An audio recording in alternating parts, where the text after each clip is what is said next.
What's up, guys? What's going on? I'm Paul. This is Pauline Theology's daily devotional, man. We're going through the book of Exodus.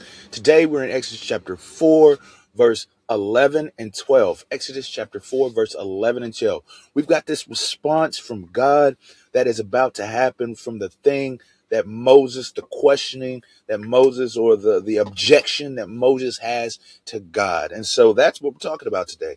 If you haven't read it yet, stop the tape, check it out, see what it has to say. Come back, and we're going to answer some questions. If you have read it, hey, this is Trust in Jesus Ministries. I'm about to help you to trust in Jesus more. And really, it's not me that's doing it. It's the scriptures that's going to do it. And then just going through it and seeing who God is in it. So let's get with it, guys. Let's get with it. What's happening? Well, we already started out with that. We're going to see the answer that Yahweh has for Moses when he says, whoa, I can't even talk very well, man. That ain't my style. The funny thing about it is that God knows everything about us. Yahweh knows all things. We read in John, if you read with us in there, if you didn't, then go check that out, man, because John is a beautiful book.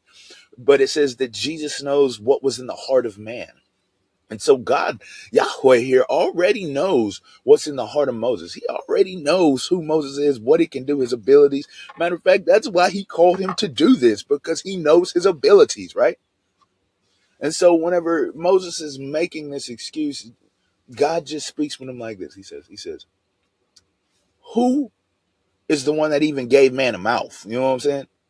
Who made the deaf? Who made the blind? Who made the seeing? Who made all people? Who made everything? It's basically what he's saying.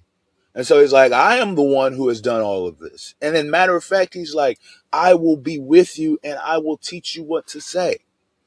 So first off, he says, who is sovereign over all things?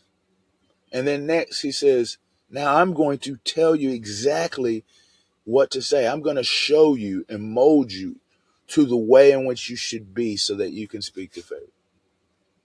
He's been doing that all along. So what does it say about God? First off, I think what it says is that God is sovereign over everything. I think a thing that we need to touch on, a key point, one of the high things that might be in your mind is it says that who made the deaf and who made the blind.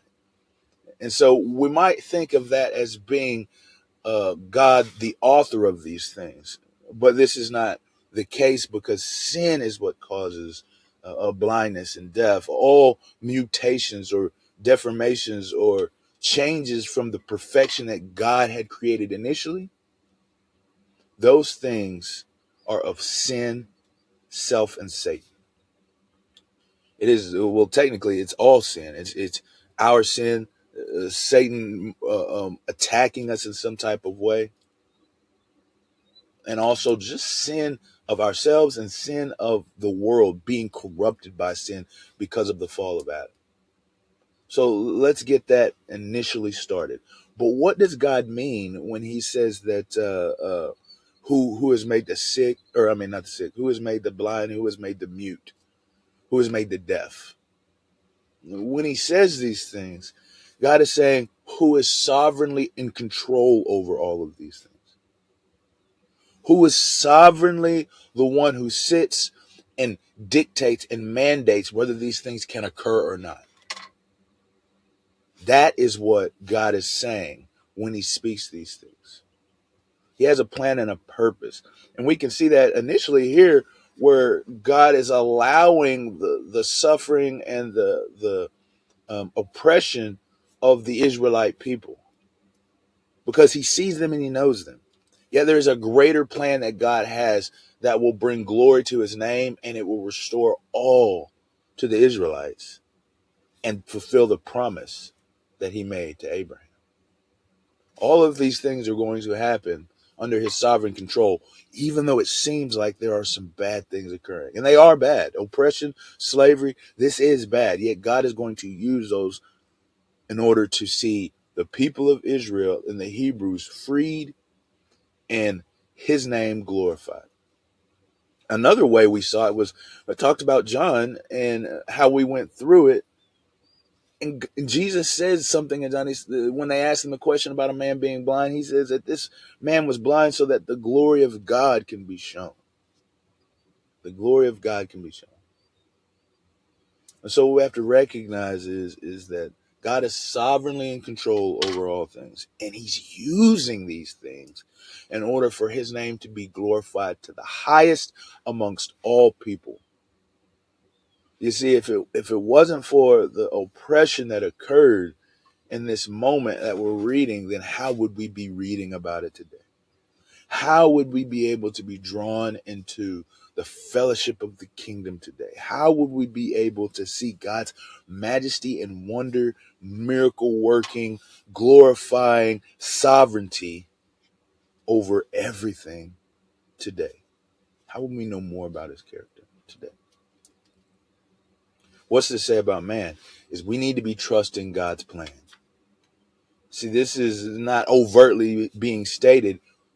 Well, maybe it is, because he says, I will be with you and I will teach you what to say. So it is saying trust in God, because Moses needs to understand that God is able to do anything.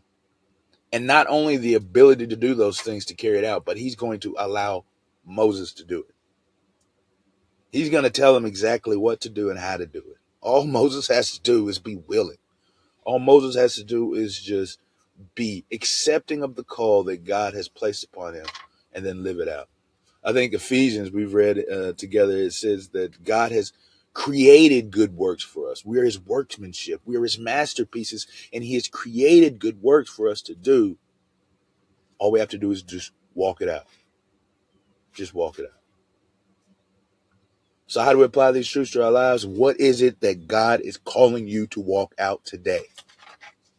Where is it in your life that you have been slow to take the step? That you have not moved in the direction that God has called you to? Because today, take that step and make that move, because God is with you and he will tell you exactly what you need to do. All you have to do is be willing and open to do it. Walk it out. I appreciate you guys for listening.